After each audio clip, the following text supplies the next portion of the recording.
Hi children, the next property that we are going to see is angle sum property of a triangle, and this states that the total measure of three angles of a triangle is 180 degree. We all know that, and you may be asked for this definition also. Here they may give you a dash. Instead of 180 you may be given an option of 90, 180, 360, 270, and the right option is going to be 180 degree. Is it clear children? Okay, here based on that property, you may be given a triangle and you may be asked to find what is x and y. Okay, they may ask you to find both. You may think that it's going to be one mark question. We will have only one letter. No children, you may have x and y. In option, you will have x value first and y value second. In second option, y value first and x value second. And don't think both the options are same. The way the question is asked, where x is placed, x answer will be written first. That's the right option. Is it clear? Okay. Now let's find out this. Here what are all the properties we are going to use here? Let's see. First thing is vertically opposite angles are equal. So y is equal to 80 degree. One thing is found. Then what is the property that we are going to use? Yes, we are going to use angle sum property. Here it is a triangle. In this triangle we have three angles, x, 50 and 80. This is 80. Y is equal to 80.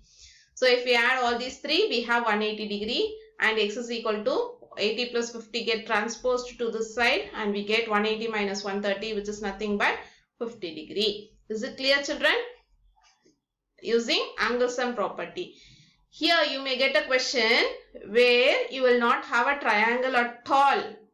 Just two sentences. From the two sentences, you have to draw the triangle in your test paper. Okay, and analyze and find the answer. Just without reading the question properly, don't think that you don't know the answer. The same question, find x and y, where one of the angle of that triangle is 50 degree, and they may name it as ABC, where x, d, y is 80 degree. Like that they may give you. Okay, so be careful while reading the question. Here again the question is with diagram. Here what is the property we are going to use? We are going to use many properties here. See here in triangle PQR, first you have to name it as PQR.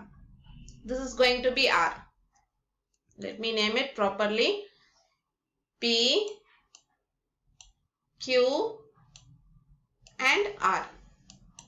This R angle is equal to 92 degree because vertically opposite angles are equal. Then angle P is equal to angle Q is equal to angle X because it is an isosceles triangle. In isosceles triangle, base angles are equal. These two angles are going to be equal. Then what concept I am going to use? Yes, in a triangle, sum of all the angles is equal to 180 degree. We have two angles as x and x. So x plus 92 is equal to 180. Transpose 92, we get 88. If we transpose 2, we get 44. So what is the value of x? 44 here and also 44 here. Okay. Then 180 minus 44. Why do I subtract 180 from 44? To find y. This full angle is 180 degree.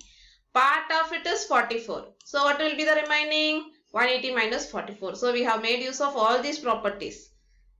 In exam, I may ask you to find y alone. Will you directly find y? After finding x alone, you will be able to find y. Isn't it? So you have to do all these rough calculations. Not rough calculation. You have to do all these calculations in your test paper and then click the answer in the Google form. Okay children? Okay. Now let's see the next idea. See here. So far we were dealing with angles in a triangle. Now we are going to talk about the measurement of the sides of a triangle. Sides are measured using ruler, centimeter, meter. If it is going to be very big triangular garden, we will talk about in meter units. Here small triangle is the sense centimeter. We are going to deal with the sides of a triangle. What is the property that we learned? Yes, triangle inequality property. What is the name of that? Triangle inequality property. What is that property? States that sum of two sides of a triangle is always greater than the third side. Isn't it? If we add two sides of a triangle, it should be greater than the third side in any order. See here, if I have three sides of a triangle, if I add these two, it should be greater than this side. If we add these two next to two sides, it should be greater than this, the leftover side. Or how many times we can add like that next to these two? So we will have three ways of adding the sides of a triangle. Okay, based on that, here is an example. Is there a triangle whose sides have lengths 10.2, 5.8 and 4.5 centimeter? We have three measurements that represents these sides of a triangle. Now I will add one by one. This is the property that we stated now. I am adding 4.5 and 5.8. 8, 5, 13 carry 1, 5, 9 and 10, 10.3, 10.3, okay, sorry 10 point, we will get 10.3, isn't it? This 10.3 is greater than the leftover measurement 10.2. If I add these two, I get 10.3. This is greater than the third measurement 10.2. Okay, we have three measurement in the question now. This answer is greater than this 3.2. Yes. Then similarly add the next two pair 5.8 and 10.2. I am adding 5.8 and 10.2. These two pair. If I add, what will I get? 10, 15, 16. We get 16. This 16 is greater than this 4.5. This third side 4.5. Okay, that is the question here. Then what is the leftover pair? 10.2 and 4.5. See, first I added these two, 5.8 and 4.5. Then I added 10.2 and 5.8. Then I added 10.2 and 4.5. Is there any other possibility of pairing these three numbers? No, only these three possibilities are there. I have to check all these three possibilities, and if I get S alone, I can say that triangle is possible. Otherwise, triangle is not possible. Is it clear? Okay, children. Then they may ask you the limit for the third side. What can be the measure of the third side? Between which two values the length of the third side should be? They have given the length of two sides of a triangle as 6 cm and 8 cm. Now you should tell me what should be between what two measurements should be the measure of the third side. To find it, you have to add these two measurements, 6 plus 8. Then you have to subtract these two. Between these two, the number should be, the length of the third side should fall. So length of the third side should be greater than 2 cm and should be less than 14 cm. Because we know the property. If I add these two, it should be less than the third side. So it should be less than 14. Okay. And if it is subtraction, it should be greater than 2. If it is less than 2 also, we will not be able to construct a triangle. Is it clear? Okay. What is the next property? So we have to conclude like this. Greater than 2 and less than 14. Surely you will get one or two questions with this concept. Between which two numbers? Between which two measurement? That is one type of question. Or I may ask you, the third side of this triangle should be greater than dash. Or I may ask you, should be less than dash. If I ask you less than, you have to write 14 cm alone. If I ask you greater than, you should write only 2 cm alone. If I ask you between which two measurement, then you will mention both the numbers 2 as well as 14.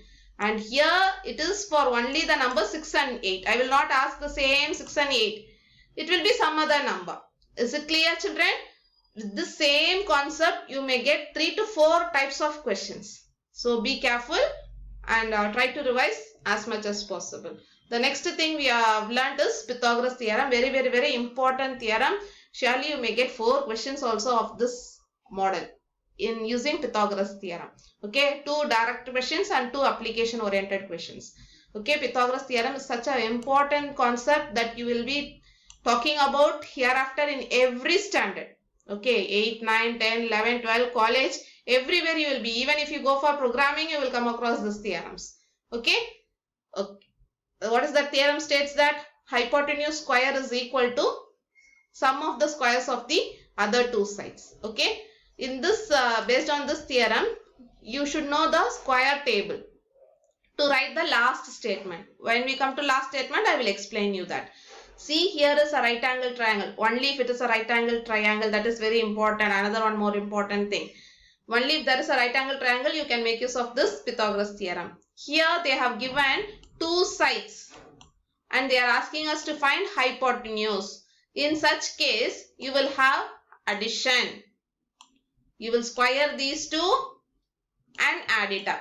That's all the theorem is. See, 15 square, 225. What is 8 square? 64. If I add, what do I get? 289. Stop with this and come to this table. Is 289 a square number? Check it. See here, 289 is a square number. It is square of what? 17. Okay. So I can write x squared is equal to 17 squared. X squared is equal to 17 squared. If I write square here, here also you should have square. Therefore, I can write x is equal to 17. Okay. They may also use the word Pythagorean triplet. This 8, 15 and 17. These three numbers together is called as Pythagorean triplet also. Okay. What is the other word? Pythagorean triplet. Okay. The next thing is, here in this diagram, they have given us the hypotenuse. Hypotenuse is given. I have to find the other side. In such case, you will square these two and subtract it. If you find hypotenuse, you have to add. If you find other side, not the hypotenuse, you will subtract. See here. See, it's something wrong here and you will not have this thing. 15 square and 2 square. 15 square minus 12 square. Okay, what is 15 squared? 15 squared is 225. What is 144? Sorry, 12 squared, it is 144. Subtract these two. 5 less 4, 1. 2 less 4, it's not possible. So 12. Here it becomes 1. So 12 less 4 is 81. Is 81 a square number? Check. Yes, 81 is a square number. It is square of what? 9 squared. So we will have x squared is equal to 9 squared. Instead of 81, I am writing 9 squared. Here you will have x squared everywhere. See, theorem itself starts with square of the hypotenuse is equal to sum of the square of the other two sides. Isn't it? But if they ask you to other side, we will subtract. It's just the logic of transposing. Nothing special. Okay. So what is x? X is equal to 9 units. So you understood what is Pythagoras theorem. Pythagoras theorem, you may given a triangle without a diagram. You have to draw the triangle and mark the measurement that is given in the question. Okay, in triangle, in right angled triangle ABC, angle A is 90 degree. So I will draw a triangle and I will say A is 90 degree. So I will mark A where it is 90 degree. Then other two sides in an order I should make it as ABC. And I will give AB is equal to 15. AC is equal to 8. What is BC? I may ask you this way. Okay.